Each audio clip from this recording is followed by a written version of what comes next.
नमस्कार दोस्तों, मैं प्रकाश अवस्थी कानपुर वाला। प्यारे दोस्तों, आज फिर हम लोग CHSL का एक सेट पढ़ेंगे जो कि 5/7/2024 का शिफ्ट नंबर 1। सेशन को स्टार्ट करने से पहले बता दूं, ये क्लास ALP के बच्चे जो तैयारी कर रहे हैं रेलवे वाले, उनके लिए बहुत बेनिफिट की है। इसकी सॉल्यूशन PDF हम अपने टेलीग्राम ग्रुप में प्रोवाइड कर देते हैं। स्टार्ट करते हैं आज का पहला क्वेश्चन। सपना अकेले काम करके 12 घंटे में एक काम को पूरा कर लेती है। कौन? सपना। यदि सपना और रिया अपनी अपनी स्थिर गति से एक साथ काम करे, सपना के साथ रिया आ गए और दोनों मिलकर काम कर रहे हैं तो 8 घंटे में। तो हमसे पूछा गया रिया अकेले। तो प्यारे दोस्तों, पहला उद्देश्य इसका एलसीएम जो कि 24 आ जाएगा। 12 से भाग दोगे क्षमता सपना की 2, सपना और रिया 8 से भाग दोगे तो क्षमता 3। दिस इज द एफिशिएंसी यानी कार्य क्षमता। सपना अगर 2 लड्डू बनाती है तो रिया 1 लड्डू बनाएगी। बोलो हाँ। हमसे कहता है रिया अकेले काम करके उस काम को कितने घंटे में? 1 घंटे में 1 लड्डू, 24 घंटे में 24 लड्डू, यानी 24 इज द राइट आंसर। ये क्वेश्चन 5 स्टार का है। पेपर में इससे पहले भी ये क्वेश्चन आ चुका है। ये क्वेश्चन इससे पहले भी आ चुका है। और यहां पर हमें जो निकालना है प्यारे दोस्तों, वो कॉस स्क्वायर की वैल्यू निकालना है। क्या वैल्यू निकालना है? कॉस स्क्वायर का मान। ये क्वेश्चन इससे पहले SSC के अलग अलग एग्जाम में आया हुआ है। कॉन्सेप्ट को समझना बहुत सिंपल है और लॉजिक वही लगाना। देखो यहां पर कॉस स्क्वायर A लाना है, तो यानी हमें जो ये B का मान है उसे गैप करना है। तो लॉजिक क्या कहता है कि cosec square B minus cot square B बराबर 1 होता है। अब यहां पर हमें कॉसिक की वैल्यू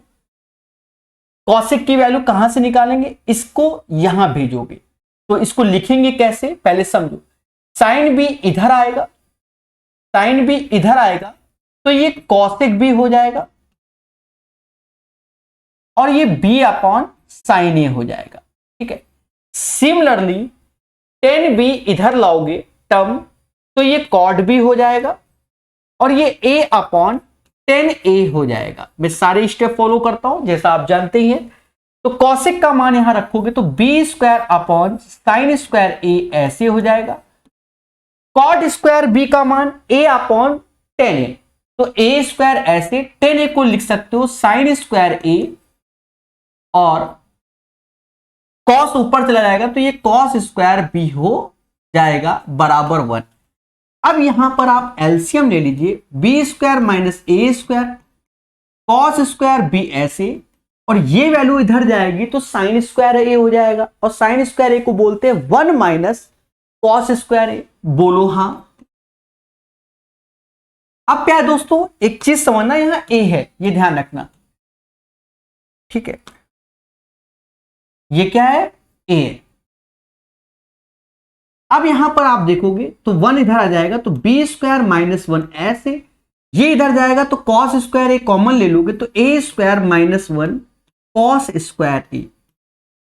तो यहां से हमें कॉस स्क्वायर A का मान मालूम चल गया जो कि आएगा B square minus 1 upon A square minus 1। ये क्वेश्चन अच्छा है, रेलवे के बच्चे बिल्कुल इसको तैयार रखना कि कैसे B को हटाया गया और A के टर्म्स में पूरे क्वेश्चन को लाया गया, अन्यथा खेला हो जाएगा ज्यादा शॉर्टकट के चक्कर में। तो right answer of this one B square minus 1 upon A square minus 1 हो जाएगा। बेहतरीन क्वेश्चन। 7 सेंटीमीटर 5 में त्रिज्या वाले 2 वृत्तों के केंद्रों के बीच की दूरी इतनी है। इसमें पूछा गया अनुप्रस्थ उभयनिष्ठ स्पर्श रेखा यानी ट्रांसवर्स कॉमन टेंजेंट। तो ये ट्रांसवर्स कॉमन अनुप्रस्थ बोला गया। यहां देखिए इंग्लिश में क्या लिखा है? अनुप्रस्थ उभयनिष्ठ स्पर्श रेखा। ठीक है, तो ये क्या होता है?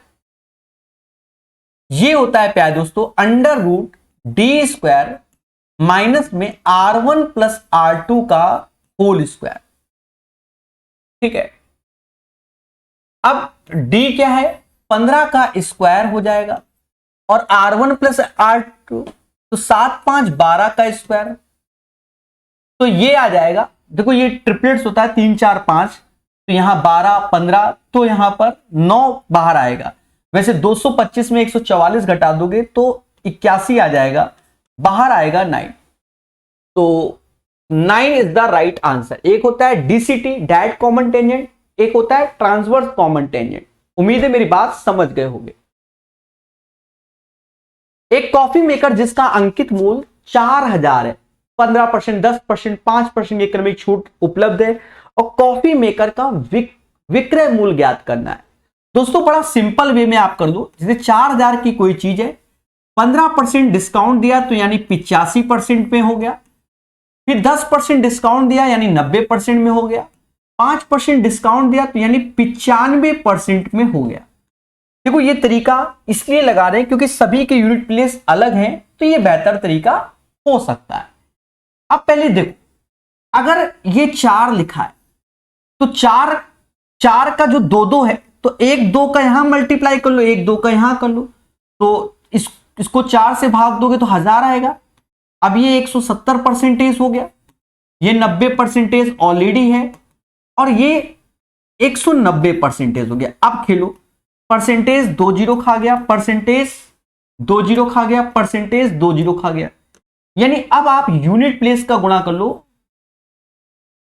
9 नहीं है 81 और 81 में 7 का गुणा करोगे तो लास्ट में 7 आएगा, तो 2907। तो ये एक बेहतरीन सॉल्यूशन हो गया, वरना इसके बहुत सारे प्रोसेस हैं, आप उन प्रोसेस का प्रयोग कर सकते हैं कि 4000 है उसका पहले 10% ऑफ कर दो, 400 गया 3600 आया, 3600 का 15% ऑफ करके घटा दो, फिर 5% घटा दो, वैसे भी निकाल दो, कई तरीके। 9 kmph की गति से चलने वाली एक लड़की एक पुल को 45 मिनट पार करती, पुल की लंबाई मीटर में। देखो डिस्टेंस बराबर स्पीड इंटू टाइम होता है। स्पीड है 9 kmph और हमें मीटर में चाहिए, तो इसको 5/18 से गुणा करोगे तो मीटर पर सेकंड में, तो ये 45 मिनट है, तो इसको भी सेकंड में कन्वर्ट करना पड़ेगा, 45 × 60। देन कैलकुलेट इट, सीधी सी बात है, 9 से ये 2 बार में गया, 2 से ये 30 बार में गया, ये 15 हो गया, 15 का गुणा 450, 15 75 7 हासिल, 60 और 67, 6750 is the right answer of this one. Simple सरल तरीके से हो गया। क्वेश्चन नंबर 5, राजेश 28 सेंटीमीटर व्यास वाले फुटबॉल से खेल रहा है, यानी एक फुटबॉल है जिसका व्यास 28 सेंटीमीटर है, ऐसा बोला गया। बोलो हां, ये एक फुटबॉल है, ठीक है। आप 3D फिगर में ही समझिए इसको,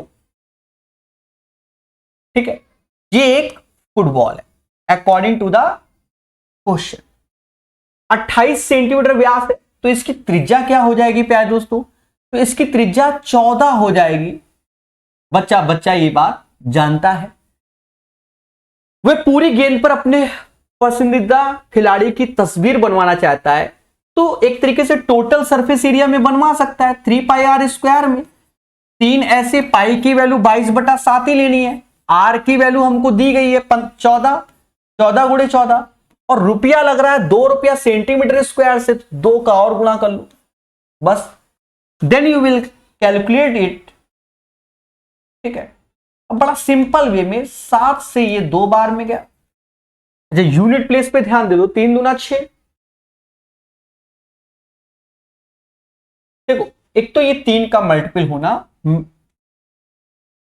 3 का क्यों होना, 4 का होना, क्योंकि ये तो स्पेयर है, गोला, और गोला मेरे भाई 4πr² होता है। गोले का कितना होता है 4πr²। बात समझ में आई, गोला, ठीक है। 4 का मल्टीपल, ठीक है, फिर 11, फिर ये कर लो मेरे भाई, कोई दिक्कत नहीं। देखो ऐसा कर लो, 4 × 2 16, 16 का 14 में गुणा करोगे तो 15 का, इसका 225 में गया 224, 224 आ गया, गुणे 22 करना है, 22 का 88, 8 हासिल, 22 का स्क्वायर 484, तो ये 2 ऐसे आ जाएगा, 9 ऐसे आ जाएगा, 4 ऐसे आ जाएगा। तो 4928 इज द राइट आंसर। याद रहे गोले का जो टोटल सरफेस एरिया होता है वो 4 पाई आर स्क्वायर होता है, लेकिन इसी जगह हेमी स्फीयर होता अर्धगोला, उसका टोटल सरफेस एरिया समझ गए ना, उसका टोटल 3 पाई आर स्क्वायर होता है। क्लियर है? किसी मासूम बच्चे को कोई डाउट नहीं होना चाहिए। कहता दिया गया पाई चार्ट एक विश्वविद्यालय चुनाव में 5 उम्मीदवारों द्वारा प्राप्त वैध मतों के प्रतिशत को दर्शाता है।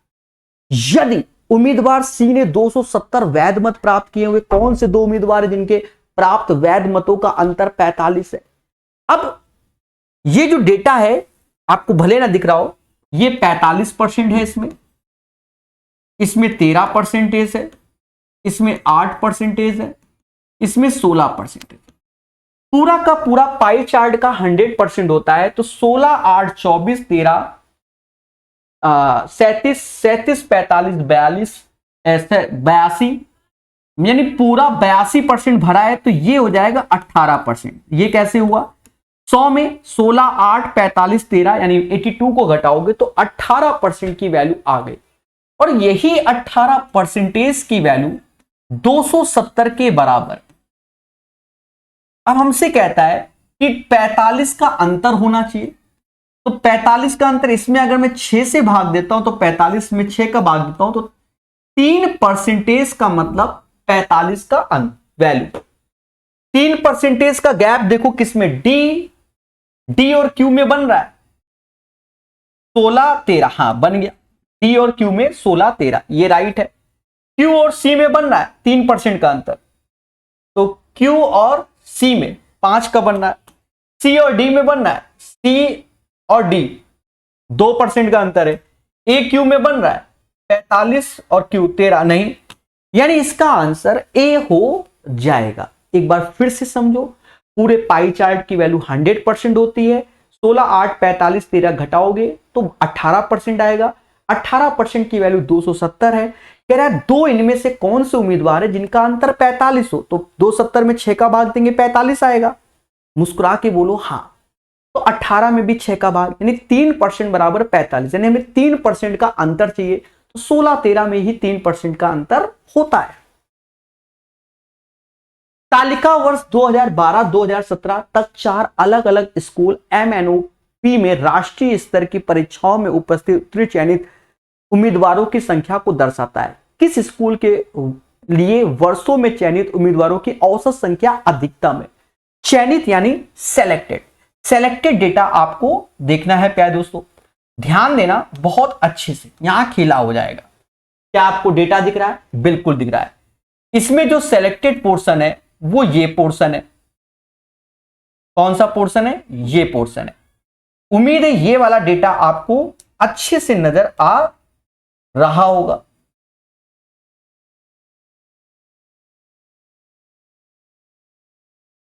दिख रहा है? हाँ, डेटा नजर आ रहा होगा।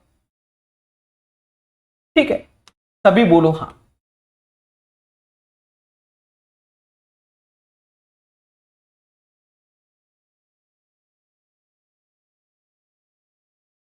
यहां पर भी सेलेक्टेड डेटा नजर आ रहा होगा, यहां पर भी सेलेक्टेड डेटा नजर आ रहा होगा,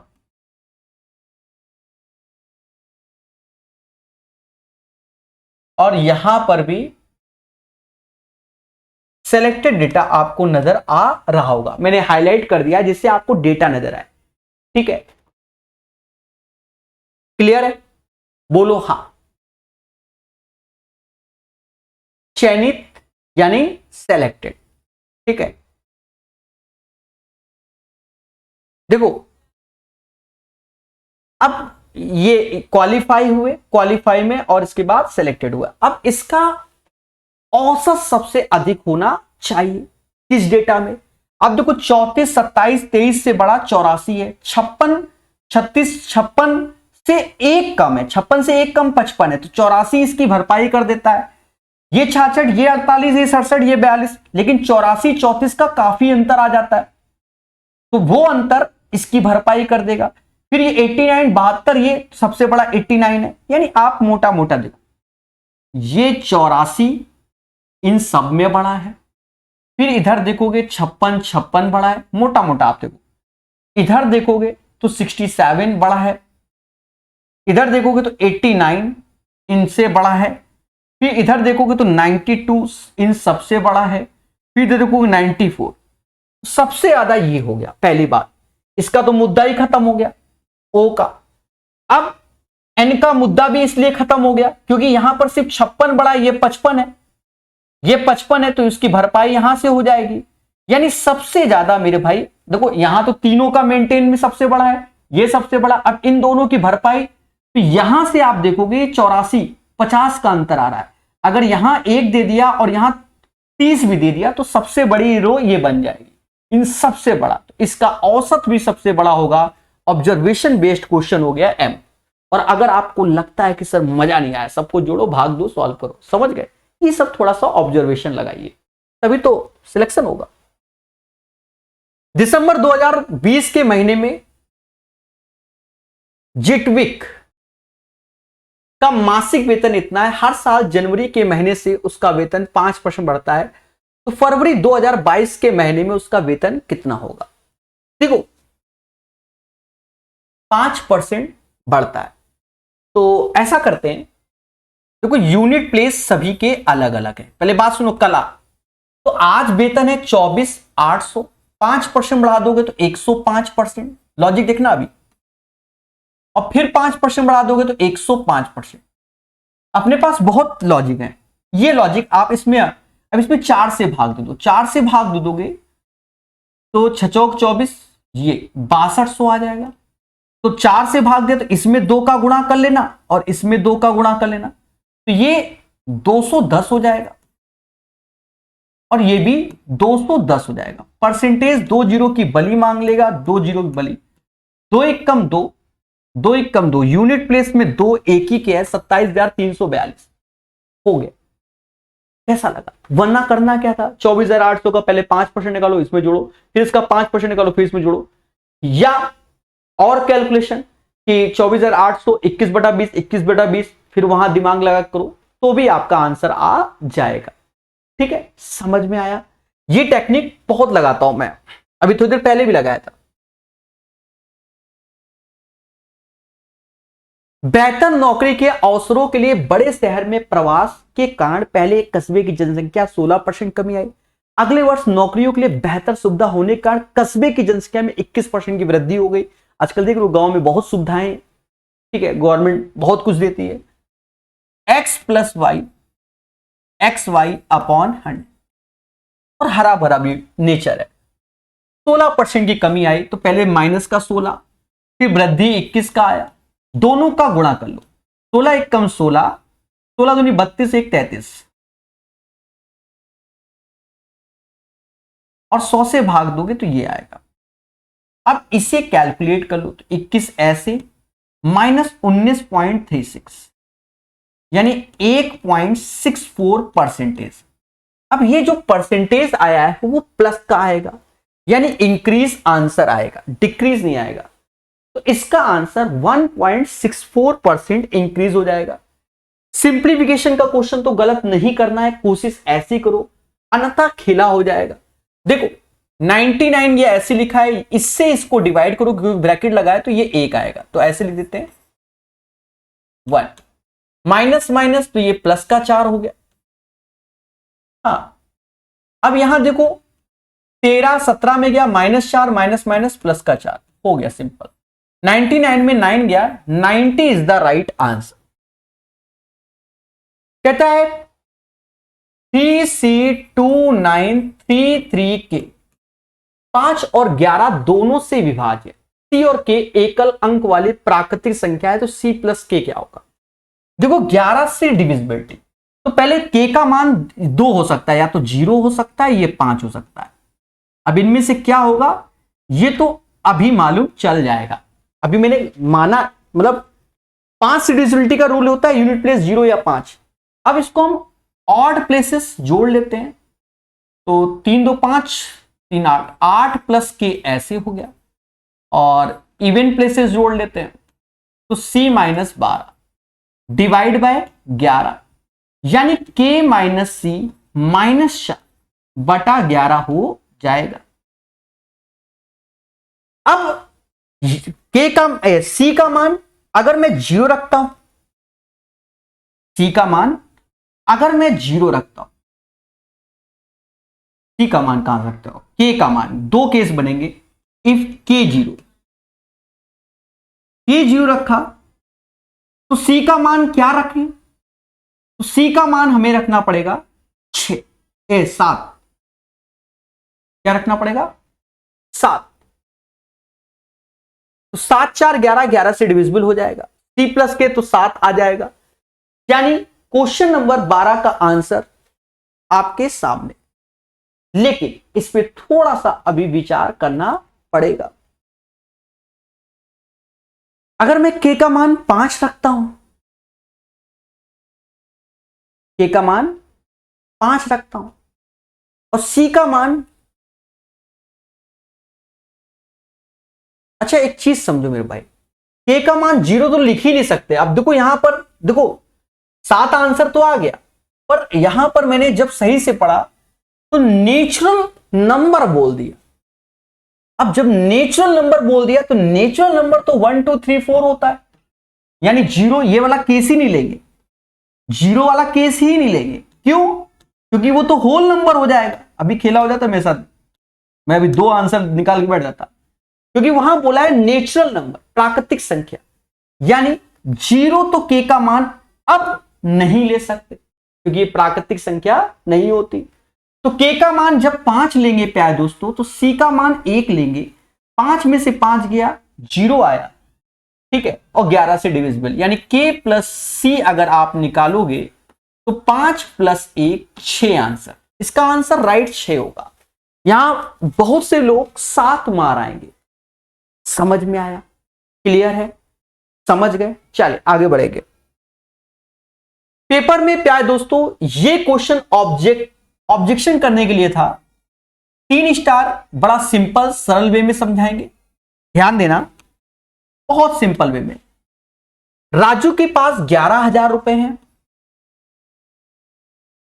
ये राजू का पैसा, वह हर हफ्ते 5,000 रुपए बचाकर नया लैपटॉप खरीदने लगता है। मतलब इंग्लिश का हिंदी में ट्रांसलेशन है, थोड़ा सा गड़बड़ है। 5,000 रुपए बचाकर नया लैपटॉप खरीदने का सोचता है। वही रमेश 60,000 रुपए है, वह अपनी कला क्लास कक्षा के लिए हर हफ्ते 2,000 रुपए खर्च करना शुरू कर देता है, ठीक है।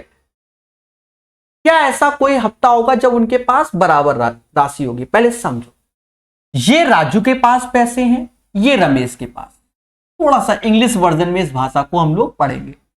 Raju has 11,000 and start saving 5,000 each week towards buying a new laptop. Actual में हमारा जो मैं बता रहा हूं टाइपिस्ट है जो इंग्लिश का हिंदी में कन्वर्ट करता है, तो कभी कभी गड़बड़ हो जाता है। जो एक्चुअल हिंदी है उसमें तो राजू ने के पास 11,000 रुपए है और 5,000 रुपया वो हर महीने सेविंग करता है। फिर रमेश के पास कितना है? रमेश के पास पैसा ज्यादा है, 60,000 रुपया है। रमेश है 60,000 and being spending 2,000 per week on supply for his art class. मतलब 60,000 मेरे पास है, हम सेव नहीं कर रहे हैं, हम हर महीने 2,000 रुपए अपनी आर्ट क्लास के लिए खर्च कर रहे हैं। Will there be a week when they have the same amount of money? समझ गए?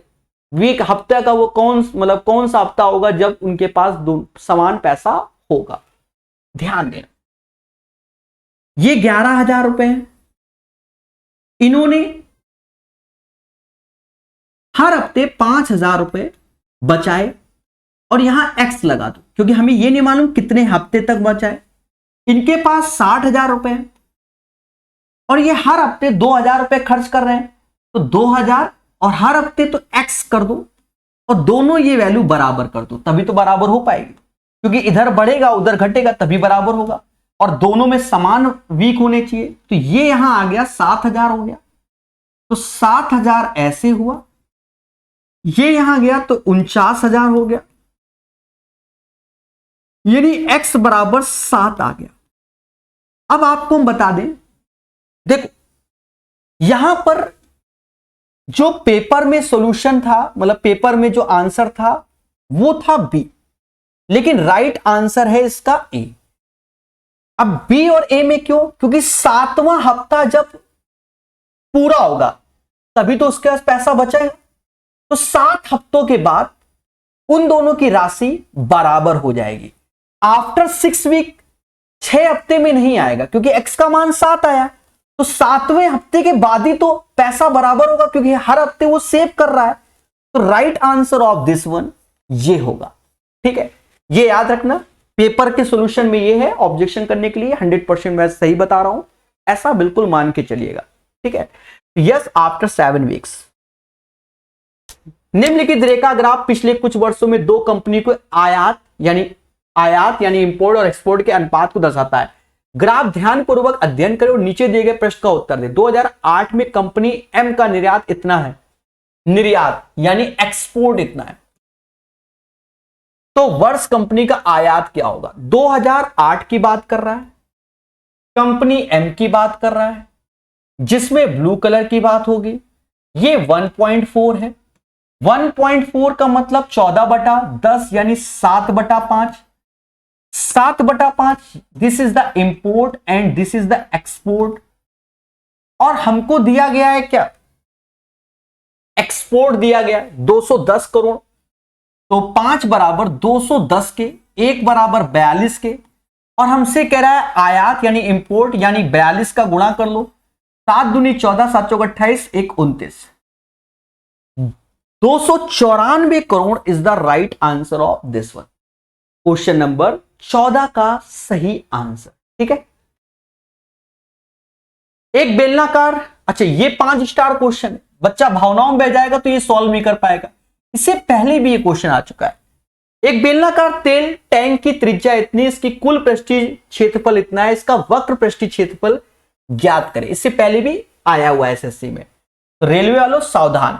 देखो टोटल सरफेस एरिया होता है 2πRH प्लस 2πr², बोलो हां, और वो हमें 628 दे दिया गया, और हमसे कर्व सरफेस एरिया पूछा गया यानी ये वैल्यू, तो हमें h निकालने की जरूरत ही नहीं, यानी 628 ऐसे माइनस का 2 ऐसे, हम यहां पाई की वैल्यू 3.14 डिसाइड कर रहे हैं।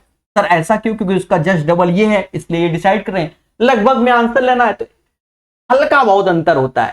ठीक है, अब सर अंतर क्या होता है? देखो पाई और 22/7 वैसे तो बहुत बड़ा अंतर है, ये इरेशनल है ये रेशनल है, इसकी वैल्यू 3.142857 है, नहीं ये नहीं ये नहीं ये नहीं, इसकी वैल्यू 3.142857 के ऊपर रेकरिंग हो जाता है।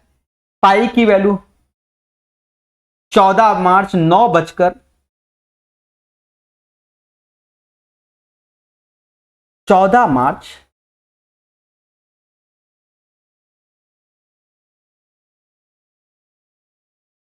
मार्च 2015 9:26। 1 मिनट, थोड़ा सा मैं पाई की वैल्यू में कंफ्यूजन में आ रहा है, मैं बता रहा हूं, याद थी मुझे बहुत अच्छे से, मैं भूल जा रहा हूं।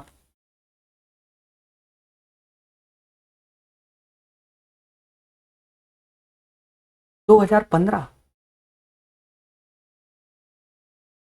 अब यहां मैं डाउट में आया हूं, अब मैं करूंगा क्या मेरे भाई? ठीक है, अब मैं करूंगा क्या?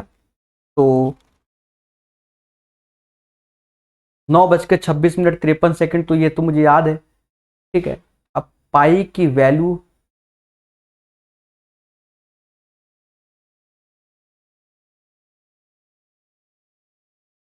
क्या होती है, क्या होती है? 14 मार्च 9:26 53 चलो यही लिख दो, 14 मार्च 2015, भूल गए दिमाग से, 14 मार्च 2015, 9:26 53 5/5/10 डेट। यहां तो सही है, यहां गड़बड़ लग रहा है, कोई नहीं, चेक कर लेना। ठीक है, तो ये इरेशनल नंबर होता है, ये रेशनल नंबर होता है, तो नियरेस्ट में ये वैल्यू तो समान होती है ना। ठीक है, ध्यान दो, अब दिमाग से उतर गया, मैं क्या करूं। एक्चुअल में क्या है ना, ये वाईफाई भी नहीं आ रहा, कोई फोन रखा, एक सेकंड मेरे भाई, आप इसको देख ही लेते हैं, अगर मेरा फोन कहीं चल जाए, भगवान चला देना, समय मत बर्बाद करना।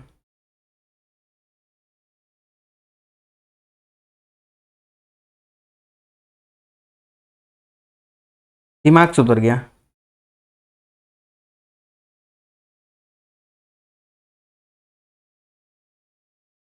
हाँ सही है, सही है, सही है, सही है। 14 मार्च 2015, 9:26 53 देखो, जब कॉन्फिडेंस ना हो तो बड़ा मुद्दा है। मैंने सही लिखा, सही लिखा। ठीक है, तो ये रेशनल नंबर होता है, ये रेशनल नंबर होता है, इसकी वैल्यू ये है। ठीक है, तो ये एंड सो ऑन अभी निकलती चली जाएगी, इसको ये बार बार आती रहेगी। ठीक है, तो क्या है दोस्तों, इसकी कैलकुलेशन में आते हैं, क्वेश्चन बड़ा सिंपल वे में बताने जा रहा था मैं। तो ये नियरेस्ट वैल्यू है, तो हम पाई का मान 3.14 यहां ले लेते हैं, और आर स्क्वायर यानी 5 का स्क्वायर 25। अब बड़ा सिंपल वे में देखो, अगर मैं यहां दशमलव हटाऊं तो नीचे 100 आएगा, बोलो हाँ। ये देखोगे तो ये हमारा क्या आ गया, एक तरीके से 628, ये भी 628, तो 628 को कॉमन ले लो, 100 में से 25 गया, 75 आया, और नीचे 100 है, तो इसको 3/4 बोलते हैं। 4 से इसको भाग दे दो, तो जब 4 से इसको भाग दोगे तो 15 चौको 60, 157 आएगा, और गुणे 3 कर लो, तो 7 के 21, 2 हासिल, और 45 2 43, यानी 471, 471 के आसपास वाला आंसर होगा। तो 470.8 है, यही आंसर हो जाएगा। अगर आप कुछ और करके खेलोगे इसमें, तो ऐसे करके तुमको ये 10 लेगा। बात समझ में आई। एक घनाभ की लंबाई चौड़ाई ऊंचाई इतना, यदि घनाभ का आयतन इतना, तो घनाभ का कुल पृष्ठीय क्षेत्रफल ज्ञात कीजिए, टोटल सरफेस एरिया। तो यहां पर ये है, तो 15 चौकू 60, और सभी में x है, तो 60 x³ हो जाएगा, 1620। 6 से भाग दे दीजिए, 6 दूनी 12, और फिर 7 छंग 42, 27, यानी x बराबर 3 आ गया।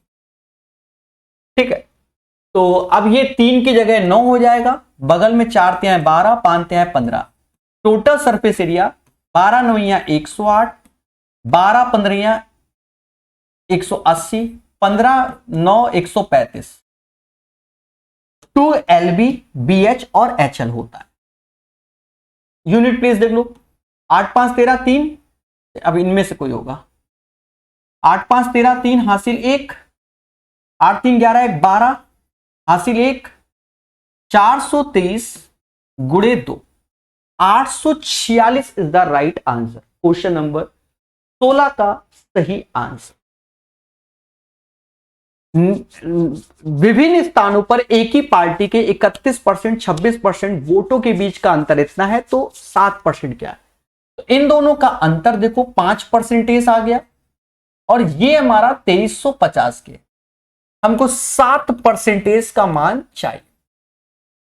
सिंपल है, आप 1% का मान निकाल लो, 235 40 यानी 47 470, और इसमें 7 का गुणा कर लो, 0 ऐसे, 7 7 49, 4 हासिल, 28 4 32, यानी 3290 is the right answer. Question number 17 का।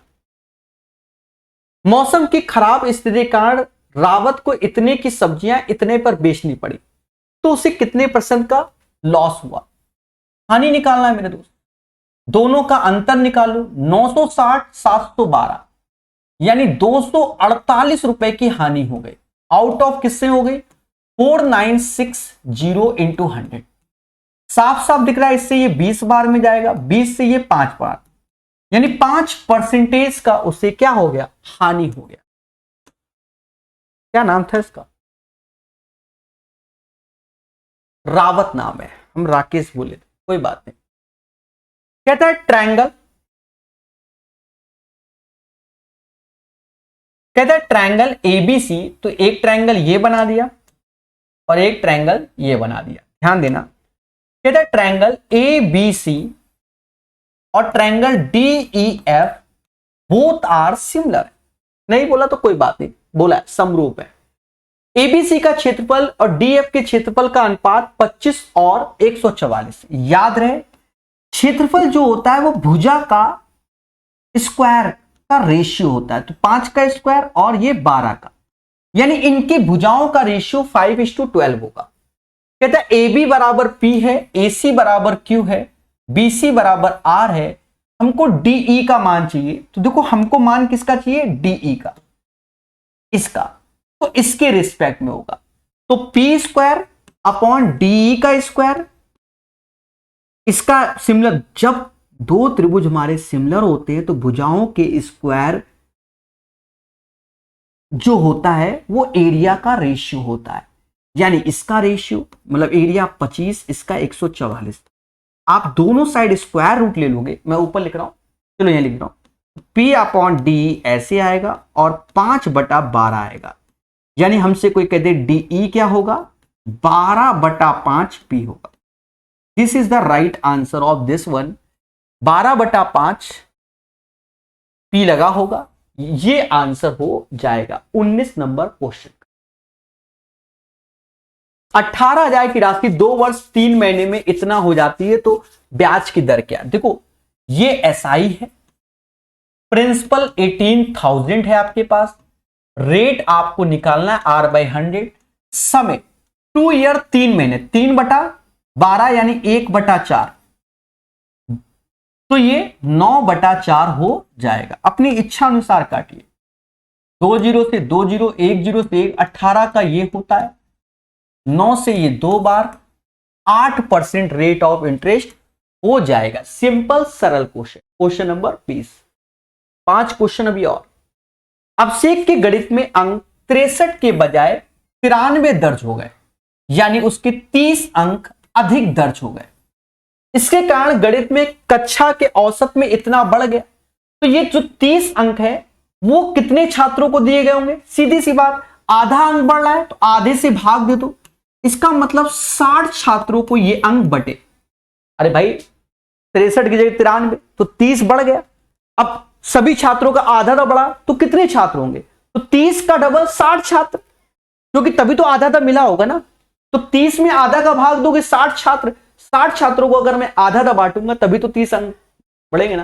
फर्जी क्वेश्चन, पहले भी कई बार एग्जाम में आया, ये क्वेश्चन भी आ चुका है। ध्यान दो, एक समलंब चतुर्भुज एबीसीडी यानी एक ट्रापेजियम है, ये एबीसीडी, इसमें बोल रहा है एबी डीसी के समांतर है और एबी बड़ा है डीसी के, यानी एबीसीडी, और ये पैरेलल है। कहता है एसीबीडी ओ पर प्रतिच्छेदित करते हैं, ओ पर प्रतिच्छेदित करते हैं।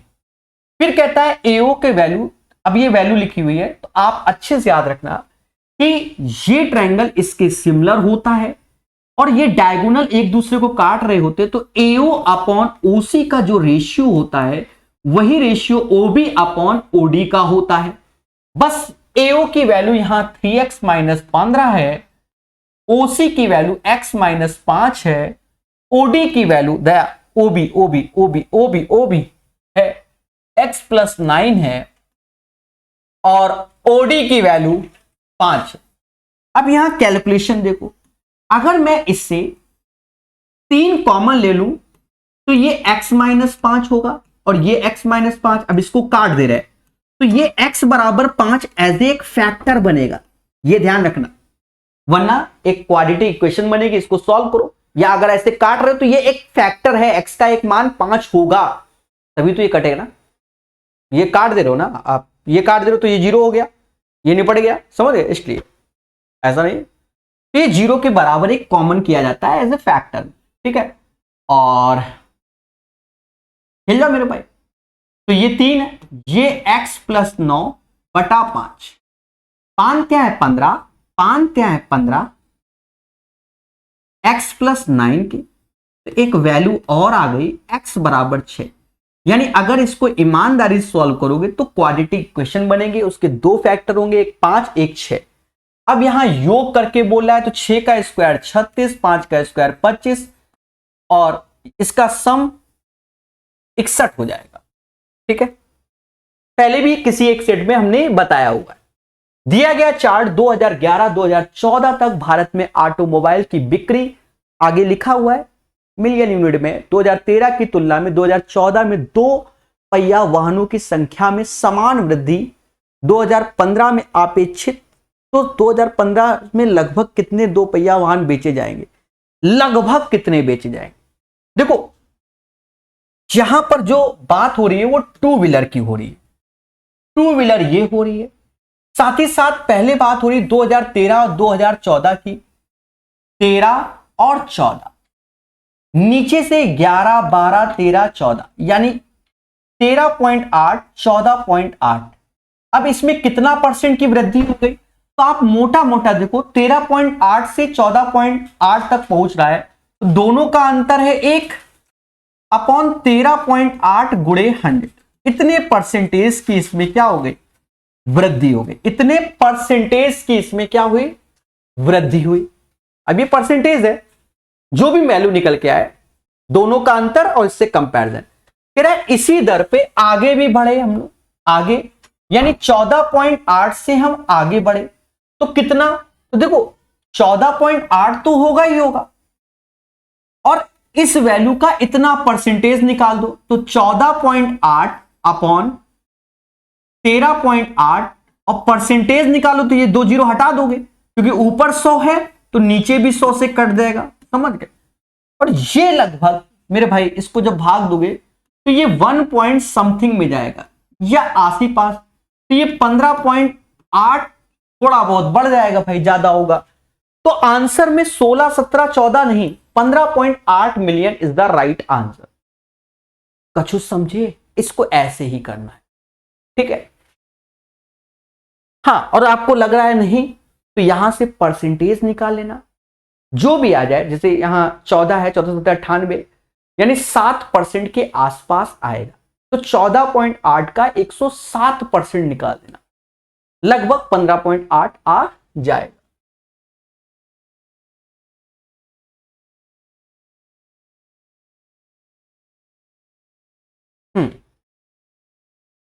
अंतिम क्वेश्चन, एक्स वाई जेड में एक्स वाई वाई जेड एक त्रिभुज है,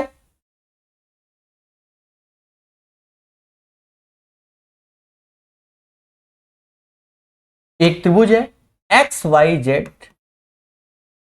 इसमें एक्स 78 है, तो वाई का मान पूछा गया है और कह रहा है एक्स वाई वाई जेड बराबर है,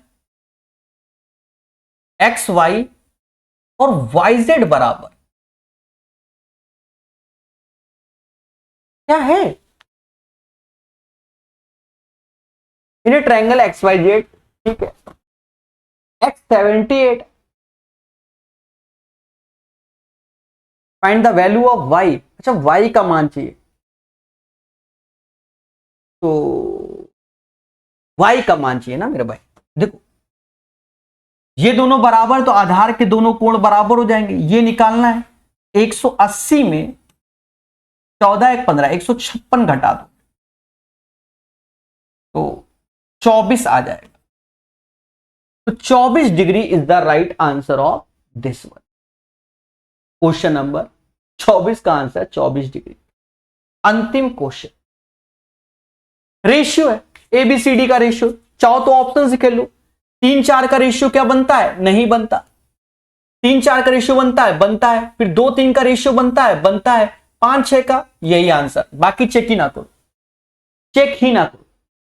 सर कैसे, 3, अरे 15 20 में 3 4 का रेशियो ना, 5 3 बार में गया, 5 4 बार में। फिर 2 3 का रेशियो, 20 30 का, 2 3 का, फिर CD 5-6 का रेशियो, 5 से भाग दो, 6 से भाग दोगे 5 बार में ये। अगर आपको एरर चेक करना है कहां पर, देखो यहां पर 15, ये 3-4 का यहां नहीं, क्योंकि ये 3-5 का बनना है, इसलिए ये गलत है। यहां 3-4 का तो ये बन गया, लेकिन ये 4-7 का बन रहा है, जो कि 2-3 का बनाना है, इसलिए ये गलत है। ये 1-2-3 जो कि है ही नहीं, समझ गए। बाकी आप इसकी स्ट्रेटजी जनरल जानते होंगे। उम्मीद है आप सभी को ये सेशन समझ में आया होगा। समझ में आया तो वीडियो को लाइक शेयर सब्सक्राइब जरूर कीजिए। और प्यारे दोस्तों, इसकी PDF हम टेलीग्राम ग्रुप में डाल देते हैं। धन्यवाद।